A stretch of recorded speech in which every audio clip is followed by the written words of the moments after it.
Meus caros, salve Maria. Nós vamos começar hoje mais uma pequena série que é um catecismo da missa no rito tridentino, no rito romano tradicional. Então, uma série relativamente curta, mas que eu acho que pode ser bastante proveitosa, né, para os fiéis, para padres também que têm interesse pelo rito tridentino para poderem conhecer melhor, né? Nosso propósito, então, vai ser, de imediato, começar sobre o rito, né? Nós vamos tratar também de questões pertinentes à língua litúrgica, à posição do padre, ao silêncio, né? Aos paramentos, questões de valor de um rito litúrgico, né? Também. Então, nós vamos tratar de todas essas questões, questão dessa terminologia também, rito tridentino, rito romano tradicional, forma extraordinária. Nós vamos tratar disso também no futuro, mas vamos começar diretamente, né, falando da liturgia da missa.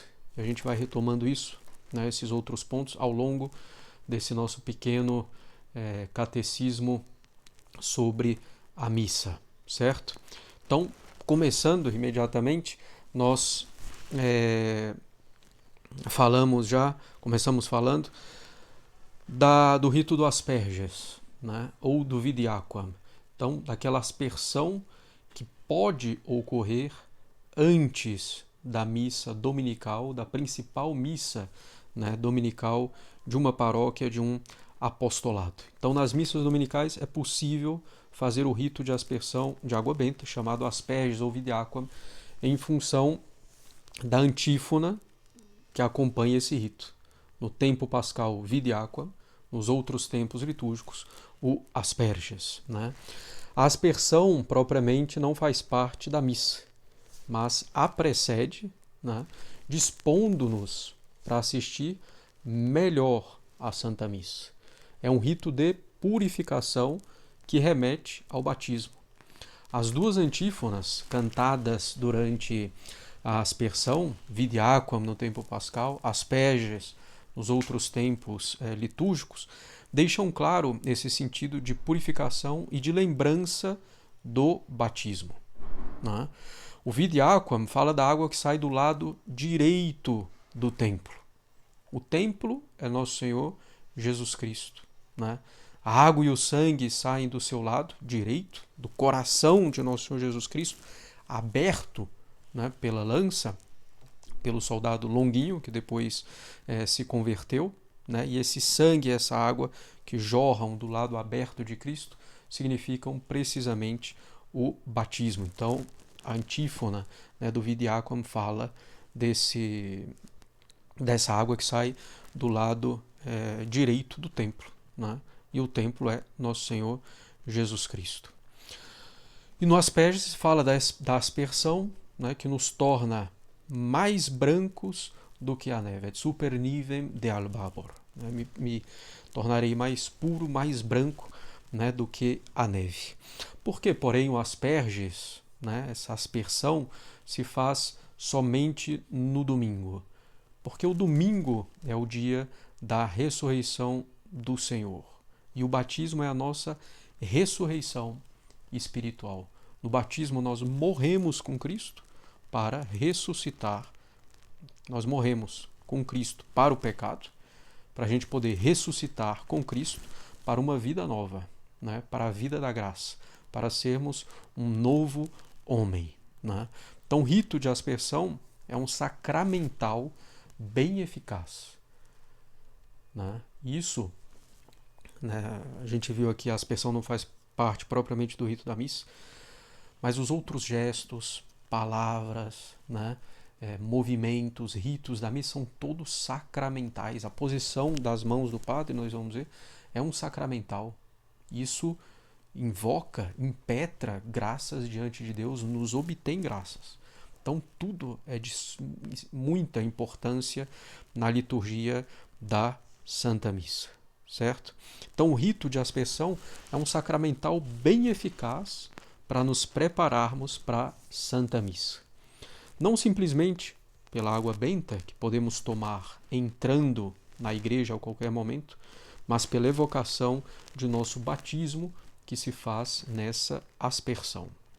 Então, o rito de aspersão deve nos lembrar das nossas promessas feitas no batismo, promessas de abandono do pecado, de renúncia ao demônio, às suas pompas, às suas obras, né, às suas seduções, e promessas de fidelidade a Cristo.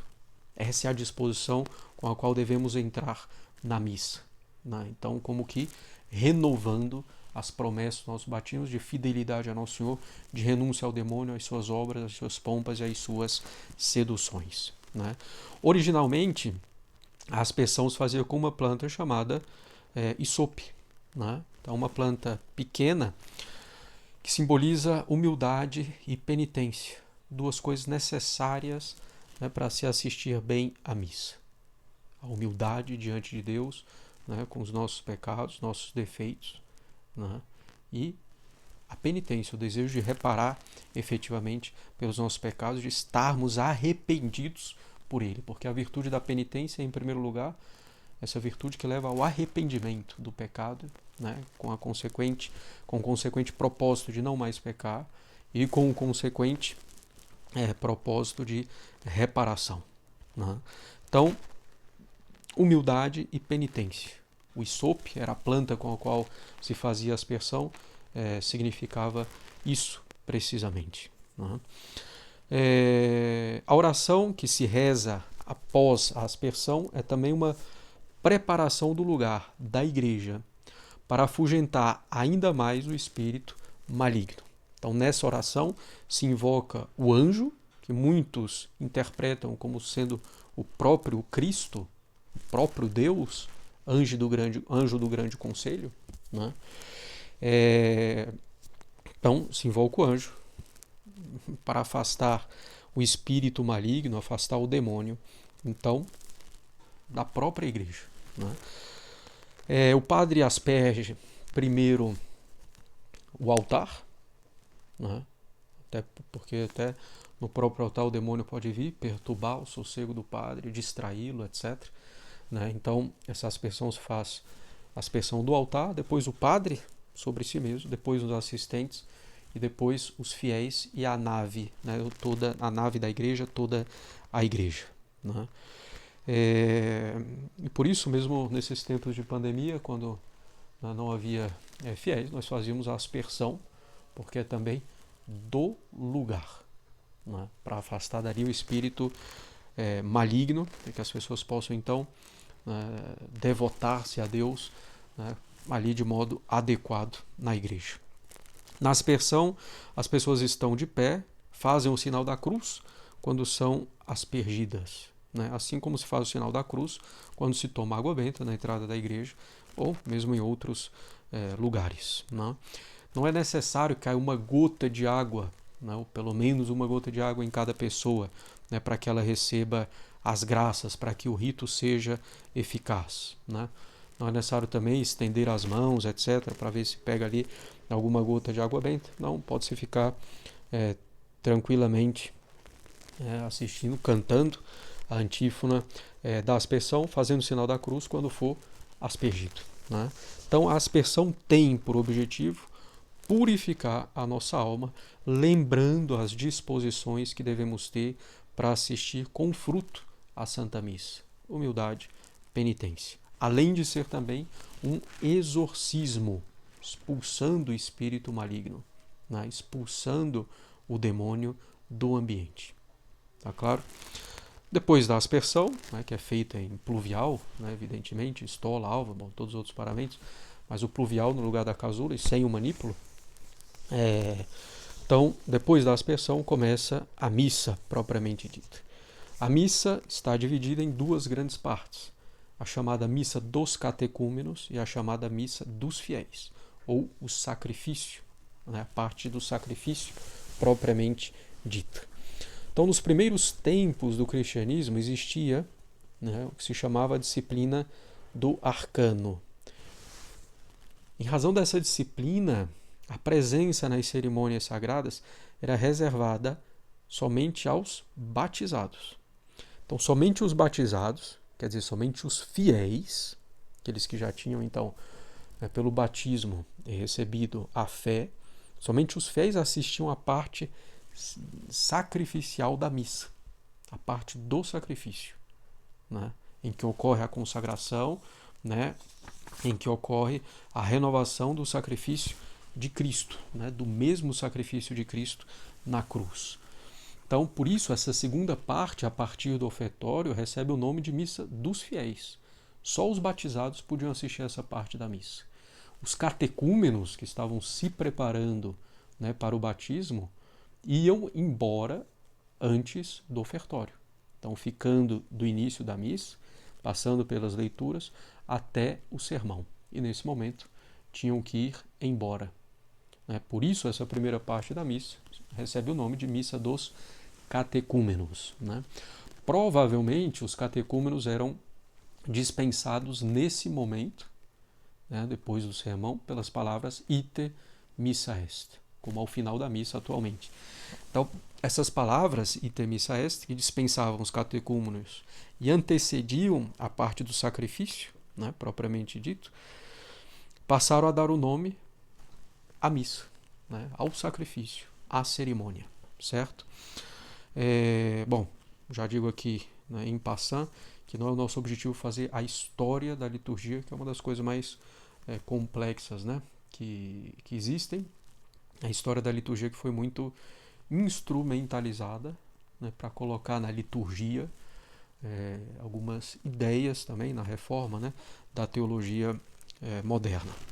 Então, provavelmente os catecúmenos eram dispensados com essas palavras, ite missa est, e então toda a cerimônia passou a receber esse nome, em particular a parte do sacrifício propriamente dito, o nome de missa, e depois passou para a cerimônia inteira. De fato, com o fim da disciplina do arcano, as palavras ite missa est passaram para o final da missa, onde se encontram até hoje. Então essa é uma explicação para o nome de missa que damos ao sacrifício de Cristo, atualizado sobre os nossos altares. Outra explicação para esse nome de missa é a de São Tomás, que interpreta missa est, ite missa est, ide. As coisas foram enviadas, na verdade a coisa foi enviada, qual coisa? A oblação. Missa esta foi enviada a Deus, foi enviada ao céu. Então agora que a oblação, que o sacrifício foi enviado ao céu, então podeis ir. Então essa oblação enviada ao céu, esta missa, passou a designar a renovação do sacrifício de Cristo, certo? Bom, a missa dos catecúmenos começa com as orações ao pé do altar. O sacerdote está ao pé do altar, ele reconhece que é indigno de subir ao altar. Ele está virado para o altar, que é o centro da igreja, do edifício, e é o centro da igreja como corpo místico de Cristo, como a instituição fundada por Nosso Senhor para perpetuar a sua obra de redenção aqui na terra. Por isso o padre está virado para o altar, sem dividir a sua atenção, olhando para o povo. Está virado para o altar. Então ele reconhece que é indigno de subir ao altar. Ele reconhece a grandeza dos mistérios sagrados e as grandes disposições exigidas dele para bem celebrar os divinos mistérios. A alma do sacerdote está dividida entre o medo diante daquilo que é o mais sagrado e a confiança diante da bondade e misericórdia infinitas de Deus. Esses são os sentimentos muito bem expressos pelo Salmo 42, que compõe as orações ao pé do altar. Antes de tudo, porém, o sacerdote ao pé do altar faz o sinal da cruz, dizendo, em nome do Pai, e do Filho, e do Espírito Santo. Amém. É a primeira ação da liturgia da Santa Missa. Se convém a gente começar as nossas ações com o sinal da cruz, com mais razão devemos começar assim a mais excelente e sublime das ações, que é a Santa Missa. É da cruz que nos vêm todas as graças. Ela é a nossa arma e defesa contra os inimigos da nossa alma. Faz-se o sinal da cruz para nos lembrar imediatamente que se trata da renovação do sacrifício de Cristo na cruz, certo? Bom, e é da cruz, então, que nos vêm todas as graças. Ela é a nossa arma e defesa, né, contra os inimigos da nossa alma. Bom, vamos lembrar, né, o que significa o sinal da cruz. Em nome quer dizer na substância. Né? Uma só substância, um só Deus, nome no singular. Em nome do Pai e do Filho e do Espírito Santo. E aí, claro, invocando então cada uma das três pessoas da Santíssima Trindade. Né? Então, nome no singular, porque é uma só substância, um só Deus. Mas em três pessoas distintas, Pai, Filho e Espírito Santo. Na missa, o sinal da cruz é feito com os 5 dedos, né, estendidos, para lembrar as 5 chagas de Nosso Senhor Jesus Cristo. O sinal da cruz se faz na cabeça, no peito e nos ombros. Né? Então não é para... Não, vamos fazer direito, né? Matar mosca assim, espantar mosquito, não. Na cabeça, no peito e nos ombros. Né? Na cabeça, para indicar a fé que professamos na Santíssima Trindade. Né? Então, a fé que está na inteligência. A nossa cabeça significa a nossa inteligência. Né? Então, na cabeça, para indicar a fé que professamos na Santíssima Trindade e na redenção operada por nosso Senhor Jesus Cristo na cruz. No peito, eu estou batendo aqui no microfone, espero que não faça barulho. No peito, para indicar a caridade, o amor que devemos ter para com Deus, uno e trino, e para com Cristo, nosso Redentor. Nos ombros, para indicar nosso desejo de perseverar na verdadeira religião, mesmo que isso nos custe muitos esforços, porque é nos ombros que nós carregamos as coisas mais pesadas. Né? Então, pedindo ao Espírito Santo que nos dê a força, né, para a gente poder carregar a nossa própria cruz, seguindo nosso Senhor Jesus Cristo. Não é? E claro, né, o sinal da cruz é um resumo de toda a nossa fé. Santíssima Trindade, redenção, a cruz, né, e claro, pedido de graça para podermos conhecer e amar e seguir nosso Senhor Jesus Cristo. Certo? Então, o sinal da cruz é o primeiro gesto, porque a missa é a renovação do sacrifício da cruz, como falamos. O sinal da cruz indica também que é Cristo que vai subir ao altar, que é Ele o sacerdote principal da missa, enquanto o padre é mero, se assim podemos dizer, mero instrumento do Salvador. O sacerdote principal da missa é Nosso Senhor Jesus Cristo. Então o sacerdote está diante do altar, né, para começar a recitar o Salmo 42 com a antífona Introibo ad altare Dei. Né? Entrarei no altar de Deus. Ele tem as mãos juntas, os dedos estendidos, polegares cruzados, direito sobre o esquerdo. Essa posição das mãos é a posição do vassalo diante do suzerano ao prometer fidelidade e submissão a ele. No rito, né, de vassalagem na Idade Média, que o vassalo então prometia fidelidade ao suzerano, nessa sociedade que se baseava na confiança, então ele colocava as mãos assim entre as mãos, né, do suzerano. A simples posição da mão assim do padre já é uma oração, já é um sacramental, já é um pedido de graças. Já é uma disposição de alma que está sendo mostrada. Ele mostra, essa posição de mão mostra a inteira submissão que o padre quer ter diante de Deus, supremo, suzerano e Senhor. Certo? Os polegares cruzados estão justamente em forma de cruz. A cruz está quase onipresente na missa, ela é quase onipresente na missa. É ela a nossa glória efetivamente. O padre inicia então o Salmo 42. Ele deseja subir ao altar do Deus que alegra a juventude dele, mas com temor. E que juventude é essa? A gente pode se perguntar qual pode ser, por exemplo, a juventude de um padre que aos seus 70, 80, 90 anos que já viu a vida toda, né, praticamente, espera somente o juízo divino, a recompensa do seu labor apostólico.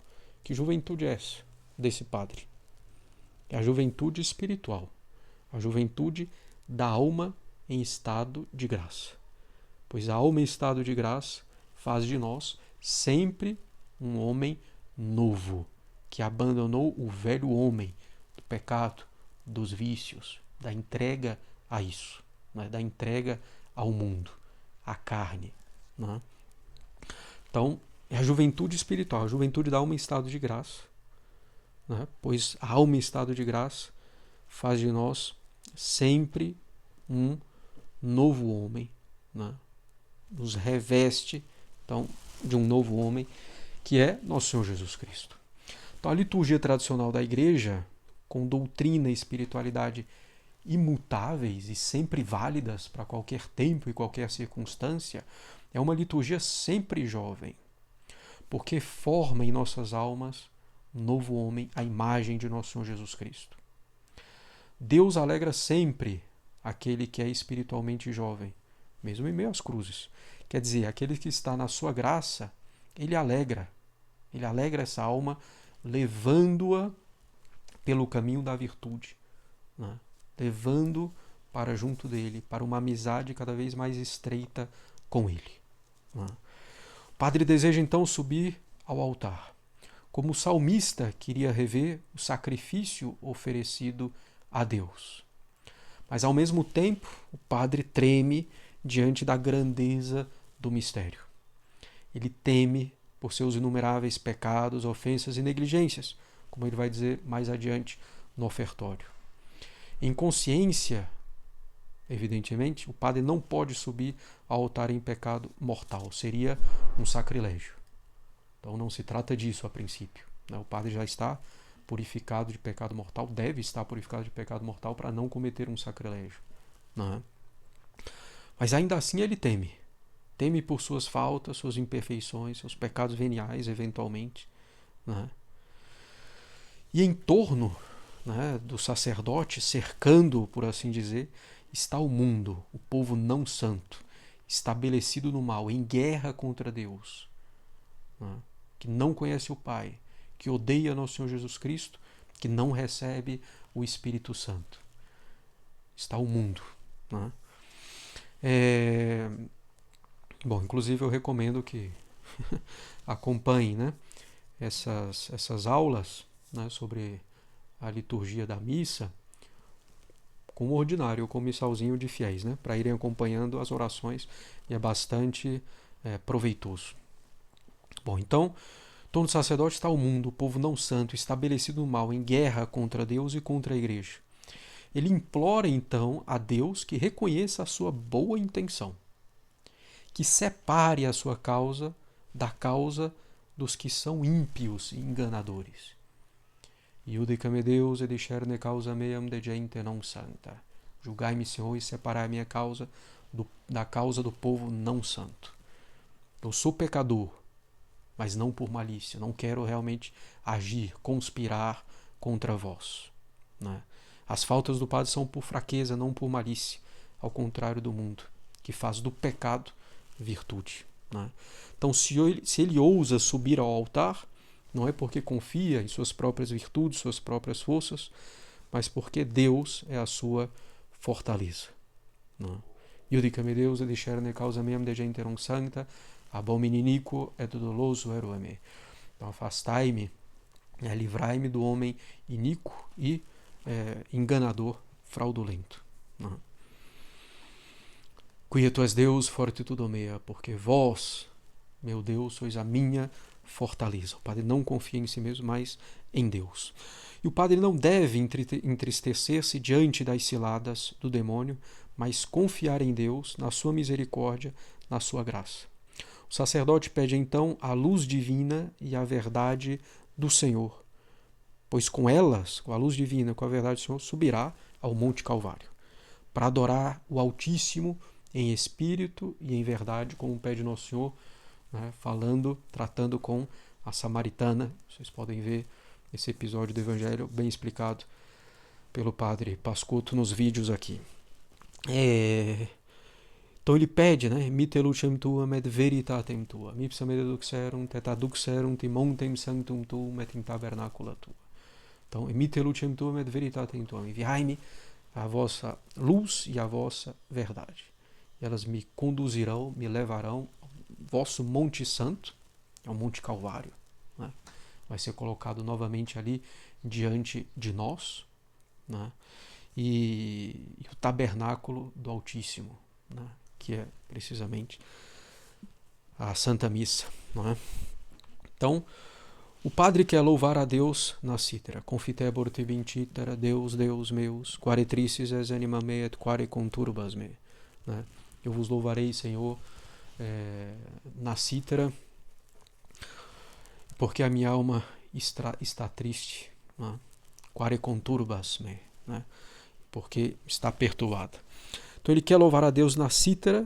A cítara significa as boas obras, a prática dos mandamentos. Para fazer isso, né, e para não se deixar vencer pela tristeza, pela perturbação, é preciso confiar em Deus, esperar em Deus. Espera em Deum, coniamado confiteboliri. Salutare vultus mei et Deus meus. Não é?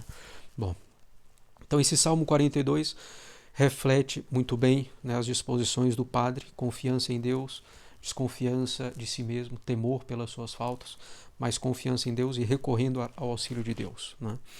O Salmo 42 reflete também a alma de Nosso Senhor no momento de sua paixão e morte. Tristeza até a morte. Minha alma está triste até a morte. Rodeado pelos inimigos. Né? Meu Deus, por que me abandonaste? Quer dizer, na parte inferior de Nosso Senhor, da sensibilidade, sem consolação alguma. Né? Mas ao mesmo tempo, Nosso Senhor, uma causa santa. Né? Resoluto a subir ao Monte Calvário. Né? Resoluto a ser pregado na cruz, né, para dar maior glória a Deus, né, evidentemente, e pela nossa salvação.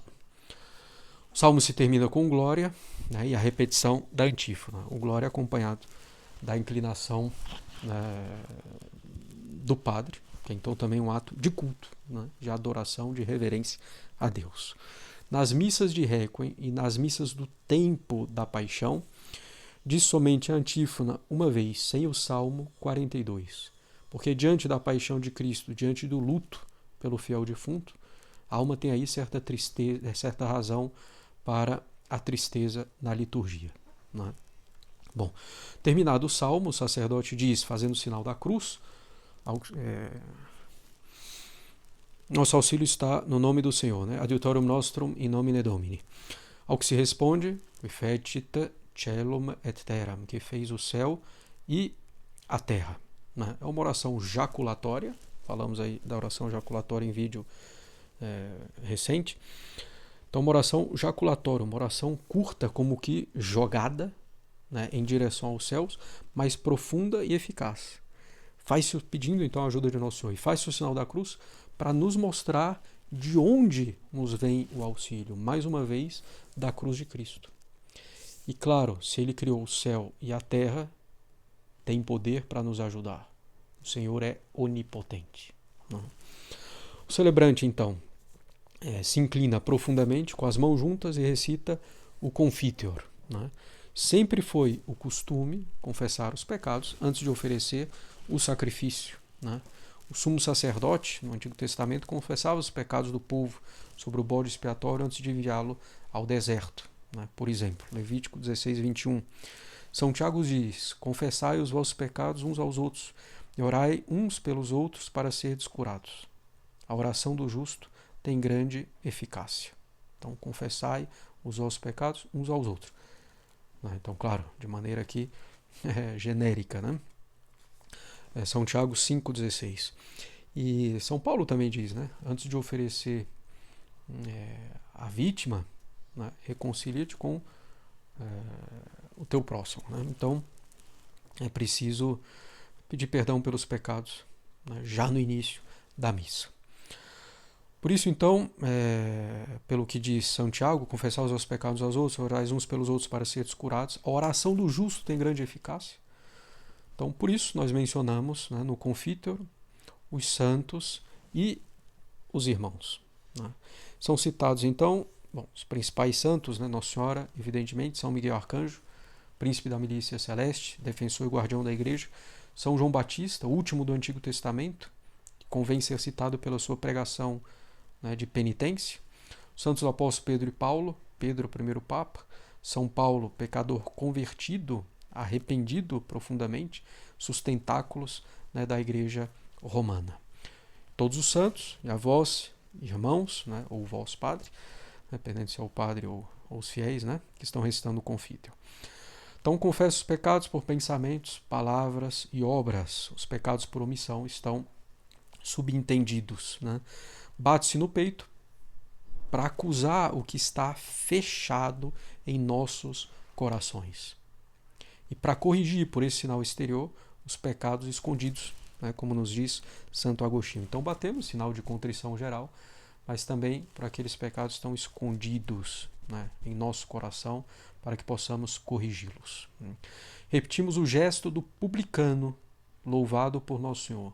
Publicano que, arrependido, bate no peito, confessando, né, querendo se emendar dos seus pecados. Bate-se no peito sem fazer barulho, de modo silencioso, discreto. Né? O sacerdote confessa primeiro e sozinho, dando o exemplo. É o bom pastor, ele dá o exemplo para os fiéis, para as ovelhas. Então, ele confessa em primeiro lugar e sozinho. E os fiéis dizem o confiteor em seguida. Né? Então, isso para deixar clara a distinção também entre fiéis e sacerdote. Convém muito que o sacerdote se reconheça individualmente, distintamente como pecador, para arrependido ele poder oferecer melhor a Santa Missa. Né? Os fiéis pedem para o sacerdote a misericórdia divina. Misereatur tui omnipotens Deus, eremissis peccatis tuis, perduca te ad vitam aeterna. Né? Então, Beato tui omnipotens Deus, né, que o Deus Todo-Poderoso tenha misericórdia de vós, demissis peccatis tuis, perdoados os teus pecados, te conduza à vida eterna. Então, os fiéis falam isso para o padre fala isso também para os fiéis, né, no plural, mas o sacerdote vai além, ele dá a absolvição e a indulgência. Indulgentiam absolutionem et remissionem peccatorum destrorum nostrorum tributo nobis omnipotens et misericors Dominus. É um ato de jurisdição sacerdotal. Né? Então, esse é pedido, né, de absolvição, de indulgência. Né? É um ato plenamente sacerdotal. Abolir essa absolvição e indulgência confunde o padre com os fiéis. Né? Vai esfacelando o sentido da hierarquia da igreja, que de fato foi constituída por Nosso Senhor divinamente como uma igreja hierárquica e monárquica. Não é? O Papa, os bispos, os padres. Então, uma igreja hierárquica por constituição divina. Não é? Claro que essa absolvição é eficaz somente para os pecados veniais pelos quais estamos arrependidos. Né? É claro. Os pecados mortais precisam de confissão sacramental auricular, né? Então no ouvido do padre. Depois do confiteor, né, do pedido de misericórdia, da absolvição e da indulgência, vem os versículos com as suas respostas, com o padre levemente inclinado. É o pedido para que Deus se volte para nós, se converta a nós e nós a Ele. Né? Deus do conversos vivificabis nos. Então, Deus voltando para nós, nós teremos vida. Né? E ostene nobis Domini misericordiam tuum et salutare tuum da nobis. Deus conversos nos et plebis tua letabitur in te. Deus se voltando para nós e nós, consequentemente, para Deus, aí nós teremos a verdadeira alegria. Plebis tua letabitur in te. E o vosso povo, né, se alegrará em vós. Né? Pede-se a Deus que mostre a sua misericórdia, ostene nobis Domini misericordiam tuam et salutare tuum da nobis. E dai-nos, né, a vossa salvação. Então esses versículos preparam para as orações seguintes, né? Que o padre já vai dizer uma subindo ao altar e outra já lá em cima no altar. São as orações Aufer a nobis e Oramus te Domine. São orações ditas pelo padre em voz baixa. Né? O sacerdote sobe ao altar, separando-se do povo, como Moisés separou-se do povo para subir o Monte Sinai. Agora ele vai agir propriamente como sacerdote sacrificador. Ele precisa subir ao altar e entrar no Santo dos Santos, com um coração puro.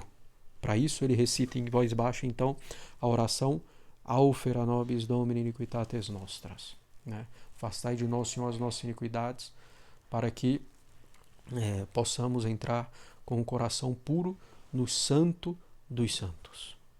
Né? Porque aqui no Santo dos Santos não vai se tratar mais de fazer a aspersão com o sangue de um touro, mas de aplicar sobre os fiéis o sangue de Cristo. Ali, na missa, no altar, está o verdadeiro Santo dos Santos, né? No momento da consagração.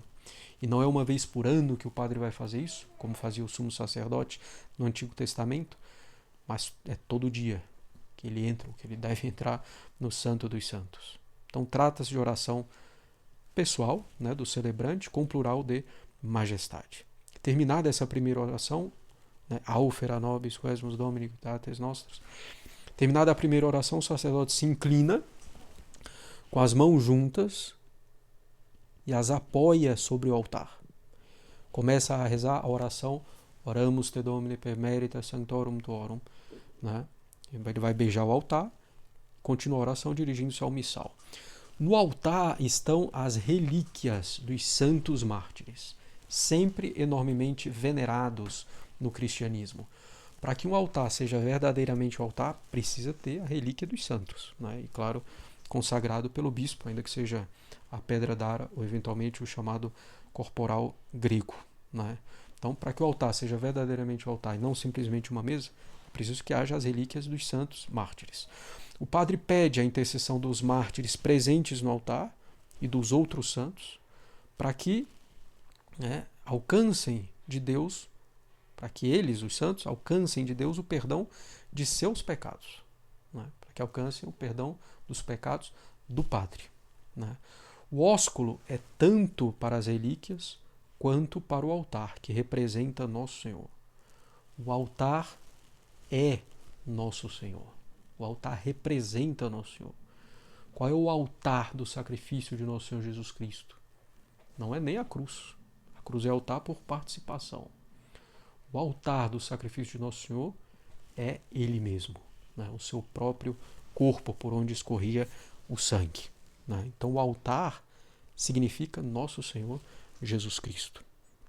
Então o padre oscula, ele beija o altar pelas relíquias que lá estão, porque o altar é Nosso Senhor Jesus Cristo. O ósculo, né, significa na liturgia um grande respeito às pessoas ou objetos. Já os pagãos, né, veneravam seus ídolos, né, seus falsos deuses, com ósculos, né, beijando. Então por isso, né, beija-se a mão do padre porque ela é consagrada, por exemplo. Né. Esse ósculo no altar que dá o padre assim que subiu ao altar, praticamente, é o ósculo da igreja em Cristo, é o ósculo de Cristo e da igreja, sua esposa. Né? Ele é sinal da caridade e da união entre Cristo e a igreja representada pelo padre. Né? O sacerdote representa na liturgia Cristo, como mediador entre Deus e os homens, ele representa também a igreja, que é o corpo místico de Cristo, e ao mesmo tempo, esposa de Nosso Senhor Jesus Cristo. Então o ósculo significa também a reconciliação de Cristo com as almas após o pedido de perdão feito ao pé do altar. Então aqui nós temos essa primeira parte da missa, desde a aspersão, com asperges ou vidiáqua, lembrando-nos o batismo, lembrando as nossas promessas, né? Até, com o exorcismo do lugar, até a subida do padre no altar, com as orações Aufer, a nobis e Oramus te Domine. Então na próxima aula nós vamos ver o introito e o que segue um pouco. Salve Maria, que Deus abençoe. Nossa Senhora das Dores, rogai por nós. São Pio V e São Pio X, rogai por nós.